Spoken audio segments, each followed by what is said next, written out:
man, these aren't even the cool clothes from the 80s. Welcome to Watch Mojo, and today we're counting down our picks for the top 20 cringiest things from the 80s. It was fantastic. It's a great new taste. I can't believe they could improve Coke. For this list, we're looking at trends and fads from the 80s that are kinda embarrassing when you look back. What's a fad that you hope does make a comeback? Which fads do you hope never come back? Tell us in the comments. Number 20, family portraits. Family portraits can be fun and capture key moments. It's the 80s spin that makes us cringe. Sorry. Okay? In a time before cell phones with their high-quality cameras, people used to do their hair and makeup, get all dressed up, and go to a professional studio to have their family photos taken. The big hair and questionable fashion choices already make an impression.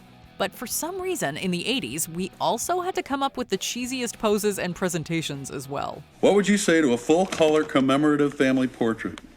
Of whose family? If you don't believe us, just check out the many websites dedicated to awkward and embarrassing 80s family portraits all over the internet. Number 19, crimped hair. Crimped hair actually got its start in the 70s, popularized by none other than Barbra Streisand. In fact, Hollywood stylist Jerry Cosenza invented the crimping iron for Streisand's hair.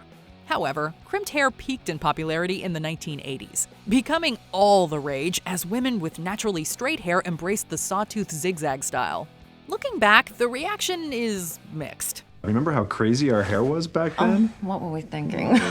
However, while many of us cringe at those old photos and videos, there are those who still appreciate it, which explains why crimped hair seems to make a short comeback every 10 to 15 years or so. We be keeping them up on their toes. They can laugh, but they don't get the joke. Number 18, Valspeak. Whether you think it's like so bitchin' or it makes you want someone to gag you with a spoon, we have the 1980s to thank for the Valley Girl stereotype and Valspeak. So, Jennifer, you and Vinny going to the freshman dance? I don't know, you know. I mean, like, I know Vinny likes me, but, like, you know, I don't know. It was Frank Zappa's 1982 hit Valley Girl that gave the term and the style of speech recognition outside of the Los Angeles area where it originated. I was like really embarrassed.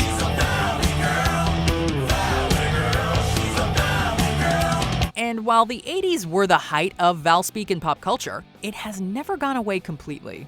Cher Horowitz might have been from Beverly Hills, but she was inspired by the Valley Girl caricature. Ugh, as if. Number 17, parachute pants. While many associate the term parachute pants with the harem pants popularized by Mr. MC Hammer, parachute pants and hammer pants are quite different. Parachute pants? Yeah. Does everybody parachute? Parachute pants were generally tighter fitting pants that got their name from the nylon material they were made from. Nylon also being the material used to produce parachutes. Would a beautiful girl like these parachute pants? I see why they threw them out of a plane. And while we have nothing but love for breakdancing, we do have to hold the mid-80s breakdancers responsible for popularizing the fad that were these pants. Ain't nobody wearing parachute pants no more.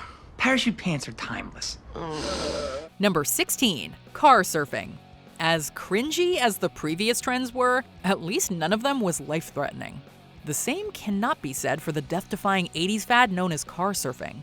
We'll all be planning out a route. We're gonna take real soon. As the name suggests, it involves standing on top of a moving vehicle. Sure, Michael J. Fox and Jerry Levine, with help from the Beach Boys, made it look super cool in 1985's Teen Wolf. But it's actually super dangerous. And it didn't end in the 80s either. Crash reconstruction expert Mike Markuszewski showed us what would happen if a car stopped short, even at slow speeds. In fact, the Centers for Disease Control identified 58 newspaper reports about car surfing deaths, and 41 related to non-fatal car surfing injuries between 1990 and 2008. Number 15, suits with pastel shirts. Sure, it looked good on Sonny and Rico, and we gotta admit, looking back at it now, it still looks pretty dope. Hey man, you're cutting too many corners. What, you don't? However, all of us normal folks who try to pull off the pastel shirts and pale suits combo, with or without a tie, well, it doesn't hold up as well as it does for Don Johnson and Philip Michael Thomas. In fact, given how closely associated the look is with Miami Vice, it's even harder to pull it off without being called Crockett or Tubbs by everyone you see. Hello, Mr. Sonny Crockett. I'm Tubbs. Number 14, Velcro Sneakers. Do you have strong feelings about shoelaces? Find them a huge pain? Well, you're not alone. It was apparently a huge aggravation to folks in the 80s, who fell in love with Velcro as an alternative to laces. Built for comfort, support, and style. But while they were pretty quick and convenient, the Velcro got dirty rather quickly, and they do tend to look a little childish. Which is probably why these days, even though they are still making them for adults, you'll mostly find Velcro on shoes for toddlers and kids. That's the thing about Velcro shoes. Quiet going on, noisy coming off. That rip! Number 13, getting excited about faxing. Look, we get it. Being able to put a piece of paper in a machine, type in a phone number, and have everything on that paper show up on a different piece of paper anywhere in the world, that was amazing. What does this fax mean? Oh, Mom, it's a joke, an office joke. We're not in any way negating the technological advancement that was the fax machine. However, with the technological wonders we all have in our pockets these days, the wonder of the fax machine feels a little overblown. Why, the fax machine is nothing but a waffle iron with a phone attached. But that's just how it goes with technology. Look at how amazed Chandler was in 1995 with his laptop and its 12 megabytes of RAM and 500 megabyte hard drive. Wow. What are you going to use it for? Games and stuff. Number 12, geometric pattern shirts. If clothes are meant to make a statement, the message with these shirts seemed to be, hey, check out how ridiculous I look. For some reason, people in the 80s decided that shirts with bright colors, covered in all sorts of shapes, were the height of fashion. They have this one shirt that costs $1,000 because the pattern's so wild. I want that one so bad. But these shirts looked more like they belonged in a modern art museum than on anyone's body.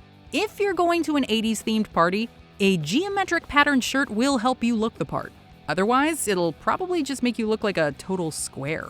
That's how they value the shirt. The more the lines crisscross and the patterns overlap. Number 11, outdated computers. Watch this. It's hard to believe there was a time when it wasn't the norm to have your own computer. In the 80s, the popularity and sales of home computers started taking off, showing that owning a computer wasn't just for geeks. What are you going to use it for mostly? Well, probably schoolwork, and because they have like cartridges that could teach you stuff. For instance, you could play some low-quality video games, write papers, and okay, there wasn't much more than that. You take this, the program on this tape cassette, you put it in the tape recorder, it feeds the information into the computer. The processing speeds were ludicrously slow, and the clunky designs were anything but attractive. People I've talked to say that it takes you longer to do something by putting it into a computer and calling it up again than if you just kept simple records yourself in the house. It was all very impressive and exciting at the time, but like most technology, they soon showed their age. Number 10, sweaters draped over shoulders. When most of us think of a sweater, we think of clothing worn on our upper body in chilly weather. But in the 1980s, the sweater was less a piece of clothing and more a fashion accessory, at least for any self-respecting preppy. What's the difference? I'm gonna be dead by this weekend anyway. No matter the temperature, they'd have those sweaters draped over their shoulders and tied around their necks like an oversized scarf.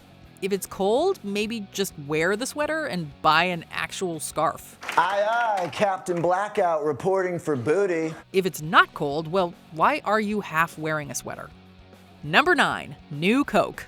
When we think of soft drinks, we think of Coca-Cola. But in the early 80s, rival Pepsi started to attract more customers in supermarkets, and Coke was losing ground. We gave America a choice, and more people said, Coke is it. The soda giant developed a new formula for their famous cola, calling it New Coke. How do you even drink that? Because it's delicious. What? This sweeter take on the beverage arrived with plenty of fanfare and marketing, but it didn't take long for the backlash to start. I like Coke and the old Coke. Well, I did like the old better, the old Coke, and I'm glad they're bringing it back. Less than 3 months after New Coke's debut, the company announced the return of Coca-Cola Classic. We're trying to start a grassroots campaign to get the old Coke back. Number 8, clocks on chains. A wristwatch is a great way to look fashionable while also keeping track of the time. It's like you ripped this off the wall of a waiting room outside a doctor's office. But a clock on a chain is a bit much.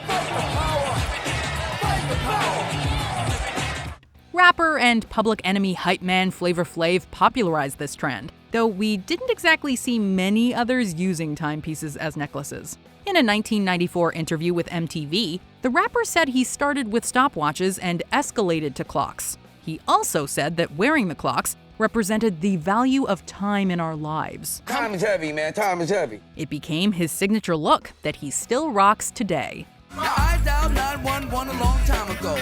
Don't you see how late they're reacting? Number 7. The mullet.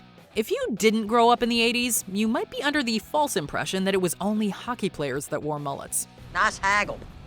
Nice mullet. But that assumption couldn't be further from the truth of what men were sporting on their heads in that awesome decade. While Kiefer Sutherland's due in The Lost Boys is sometimes credited with popularizing the style, Sutherland himself has said that his hair in the film was at least partially an ode to Billy Idol. Regardless of its origins or its awesome business in the front, party in the back descriptor, the mullet remains a difficult look to pull off. And you gotta keep on keeping on. Number 6. Swatch Watches. Remember what we said about wristwatches being fashionable? Well, that's not always the case.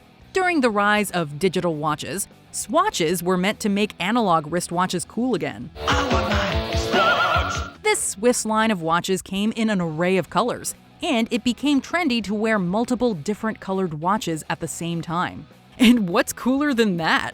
We just wanted to stand out.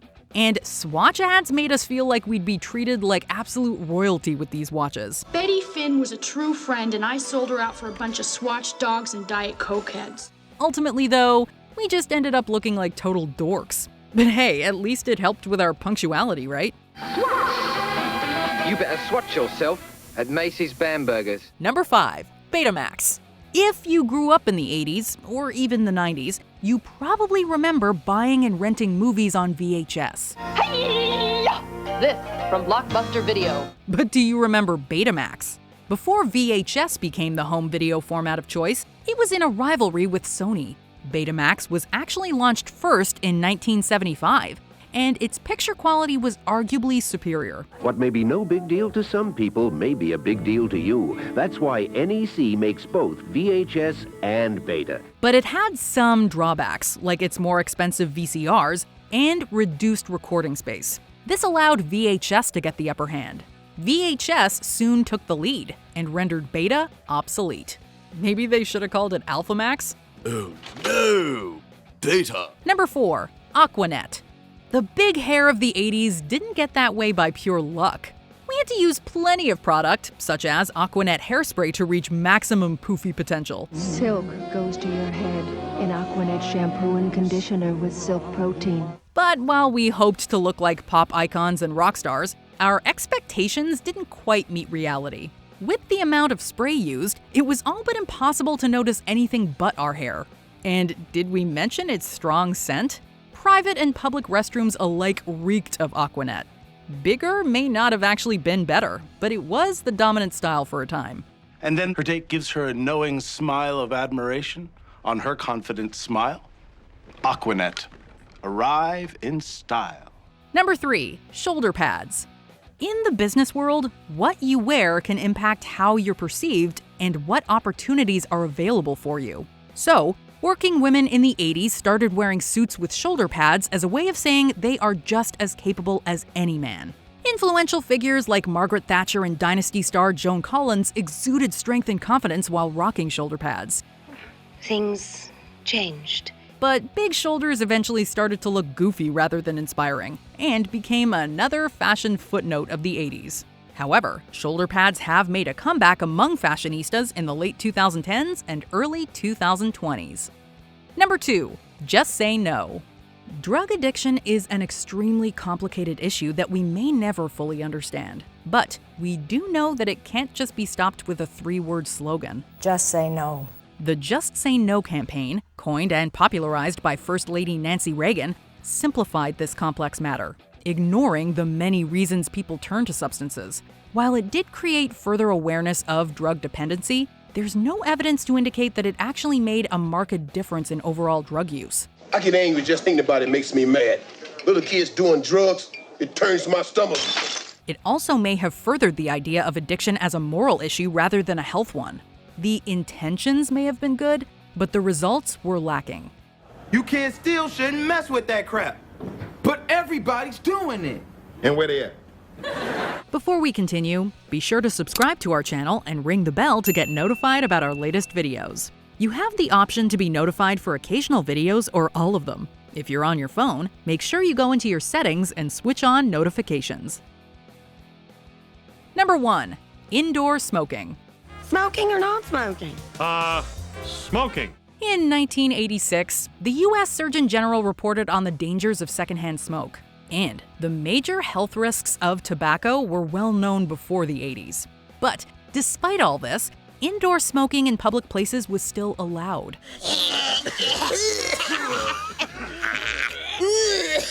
It wasn't just restaurants with separate smoking sections. You could find people smoking in the office, at grocery stores, and even on planes. The smoke permeates the whole cabin.